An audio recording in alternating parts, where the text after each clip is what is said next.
people say if you get more sales, it solves all your problem.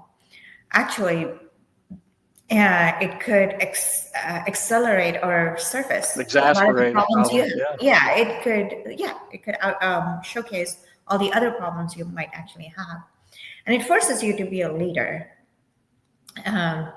It forces like that learning curve hits very quick because you could have unhappy customers, and with large contracts, if they fall through, your company is dead. So there's a lot of moving parts, and you can't really have a band-aid anymore to kind of hold it together, right? And it doesn't all depend on you, because now you scaled your team. If they don't perform, the company just goes out. And especially in what we do, it's all people. My only expense is salaries and my AWS bill, because we're built on AWS architecture. That's it. Sure. I don't have machinery. I can't. So the profitability. You've got to have software. You've got to have software costs in there somewhere. Yes. So that's the AWS cost. Yeah. Just I see. All under AWS. Got it. Yeah. And then we use shifters inside to communicate with other clouds as needed, but majority of it is in AWS. So anyways, so essentially the profitability of SOTAOG is a direct function of the productivity of the employees and their mood. Are they excited to come to work?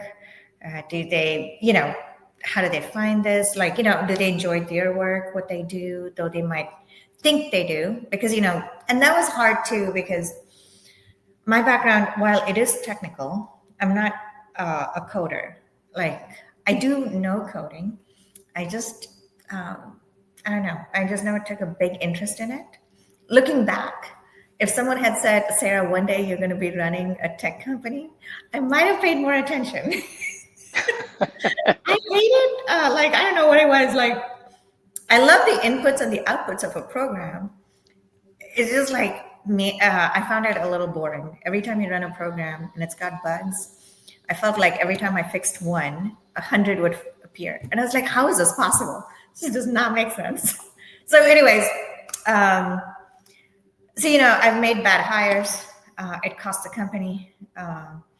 And then eventually you figure out how to make good hires. And then, you figure out your sales and marketing, because again, I'm an engineer. I couldn't hire sales or marketing, so I had to figure it out. So there was a lot of learning curves, and then, and we were in situations where I brought in a contract and I looked at the team and I realized we couldn't deliver on the contract. It's a very frightening moment. Very frightening moment. And so, of course, you went back to the client and said, I'll just give you the contract back. We're not going to do it because we can't do it, right? No. I figured out. No, you figured it out. You figured it out. Yeah. Absolutely. Yeah. And so in terms of the stage that SOTAOG is in today, it's understanding how culture impacts profitability. Mm-hmm.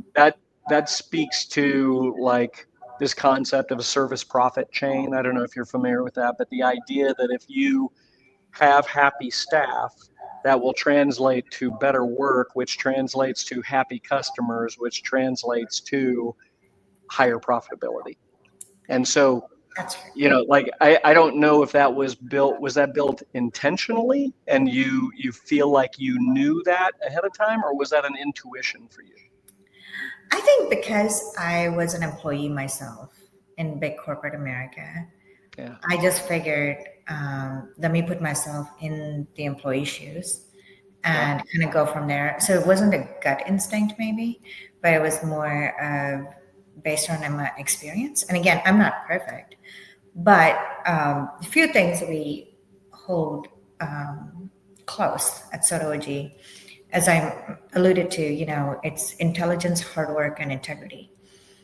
I also had to wake up to the fact that I can't control 100% of the happiness, because, they've got personal lives outside of the work. Right.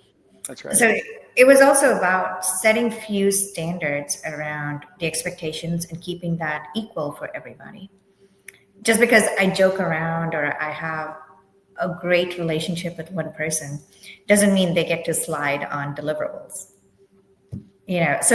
Um, if there's one area that I do not compromise on, or I had to pick on, it's integrity. So one thing is like, if you say you're going to get something done tomorrow, I really, really don't want to hear a story about it. What I would prefer is you tell me ahead of time that it's not going to be done, instead of telling me when I'm expecting it.